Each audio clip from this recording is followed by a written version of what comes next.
और जो मेहमान हमारे साथ बातचीत करने के लिए जुड़ चुके हैं वो आप स्क्रीन पर आपके सामने हैं। विवेक काटजू साहब पूर्व राजनयिक इस वक्त आपको स्क्रीन पर दिखाई दे रहे हैं। एसडी मुनी साहब पूर्व राजनयिक इस वक्त आपको स्क्रीन पर दिखाई दे रहे हैं। जनरल के सिन्हा रक्षा विशेषज्ञ के तौर पर हमारे साथ जुड़ चुके हैं। संजीव श्रीवास्तव जी विदेश मामलों के जानकार हमारे साथ जुड़ चुके हैं। अब्दुल समद याकूब साहब को इस वक्त आप देख रहे हैं, पाकिस्तान तहरीक-ए-इंसाफ के प्रवक्ता हैं। आप सभी का बहुत बहुत स्वागत है। सबसे पहले अब्दुल समद याकूब साहब, मैं आपसे शुरुआत करना चाहूंगी।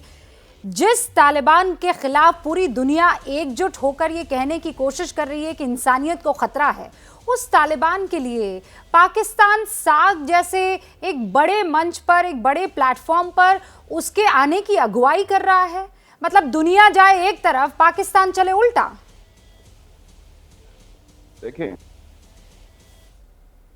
देखें ये आप थोड़ा अपने व्यूअर्स को मिसलीड करने की कोशिश कर रही है कि दुनिया जो है ना वो तालिबान के खिलाफ है। कोई तालिबान के खिलाफ नहीं है। इवन आपकी प्रेसिडेंसी में जो सिक्योरिटी काउंसिल की इंडिया की प्रेसिडेंसी में जो रेजोल्यूशन आई है नंबर 259 थी, उसमें भी उनको एक लिस्टिमेसी दी गई है। ऐसी कोई बात इंडिविजुअली अगर उसको वो किया गया है तो वो एक और बात है, लेकिन ये नहीं कह सकते कि आप इंडिविजुअल्स तालिबान के लीडर्स को तो पहले किया गया इंडिया उसी कमेटी का मेंबर जिसने डीलिस्ट करना है उनको। और दूसरी बात यह है कि तालिबान एज अ रजीम की रेजोल्यूशन ने उनको टेररिस्ट करार नहीं दिया। आई एम सॉरी, आपकी आवाज मुझे बहुत ठीक से नहीं आ रही है, वो बीच बीच में टूट टूट कर आ रही है। लेट मी जस्ट ये ठीक करवा दूं मैं आपका और हमारा कनेक्शन, उसके बाद मैं आपसे बात करूंगी। क्योंकि कुछ पन्ने मेरे पास भी है और वो पन्ने दिखा रहे हैं कि तालिबान को लेकर पूरी दुनिया सोचती क्या है।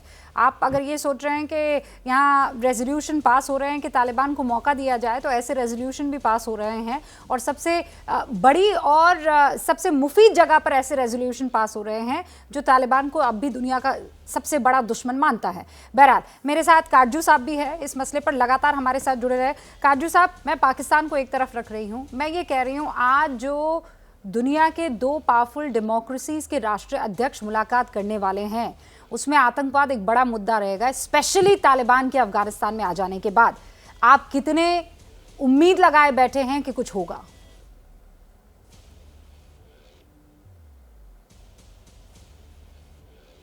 मेरा मानना है कि आज की बैठक के बाद जो भी बयान आएंगे उसमें ये साफ किया जाएगा कि भारत और अमेरिका दोनों ये मांग कर रहे हैं तालिबान से कि वो अफगानिस्तान की भूमि पर आतंकवाद पनपने ना दे और अंतर्राष्ट्रीय गुटों को वहां पे कार्रवाई करने का मौका ना दे, जिससे वो अमेरिका को और भारत को निशाना बना सकें।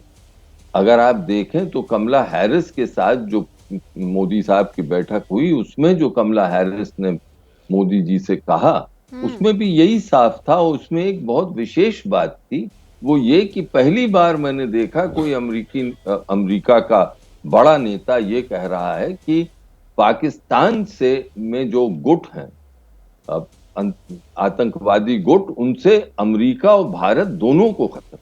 अभी तक ये होता था कि भारत को अफगानिस्तान को खतरा है, पहली बार किसी ने कहा है कि अमेरिका को भी खतरा है। अब देखना यह है कि क्या बाइडेन साहब भी यही कहेंगे जो कि कमला हैरिस ने कहा। हमारे पाकिस्तानी दोस्त इसको समझें। अमेरिका की उपराष्ट्रपति अगर ये कह रही हैं, नायब सदर ये कह रही हैं कि पाकिस्तान में जो आतंकवाद पनप रहा है उससे अमेरिका को खतरा है, उससे भारत को खतरा है, तो एक कॉमन फैक्टर भारत और अमेरिका के बीच में बन रहा है। अब्दुल समद इसको नजरअंदाज पाकिस्तान कभी नहीं कर सकता। बकायदा आपके मुल्क का नाम लेकर कहा गया है। देखें आपका नहीं, अमेरिका की मैं उनकी स्टेटमेंट को इस तरीके से जस्टिफाई करूंगा कि अमेरिका, ऑस्ट्रेलिया, जापान और इंडिया का जो क्वाड है, जिसमें उसने इंडो पैसिफिक को और चाइना को डैटर करने के लिए ये जो आप रीजनल ब्लॉक्स बना रहे हैं, उसमें जाहिर है हम चाइना के साथ खड़े और जाहिरी तौर पर चाइना के साथ खड़े तो अमेरिका को हमसे तकलीफ तो होगी ना। तो उसका मकसद ये टेररिज्म को लेके आना या एक नैरेटिव बिल्ड करना या एक स्टेटमेंट दे देना, इससे उससे हमें नहीं फर्क पड़ता। क्योंकि हमें पता है कि अगर बाइडेन साहब प्राइम मिनिस्टर को कॉल नहीं कर रहे तो उसके पीछे क्या वजूहत है। उसके पीछे वजूहत यह है कि उनको काउंटर करने के लिए भी हमारे यहाँ ब्लॉक्स बन रहे हैं। जाहिर है हम एक चाइना ब्लॉक में हैं, यहाँ पे मलेशिया, टर्की, अफगानिस्तान की सूरत हाल बदल गई, तो आप दूसरी तरफ दूसरे ब्लॉक में, हम दूसरे ब्लॉक में हैं, और शॉर्ट ऑफ एक कोल्ड वॉर होने जा रहा है अब तो ये।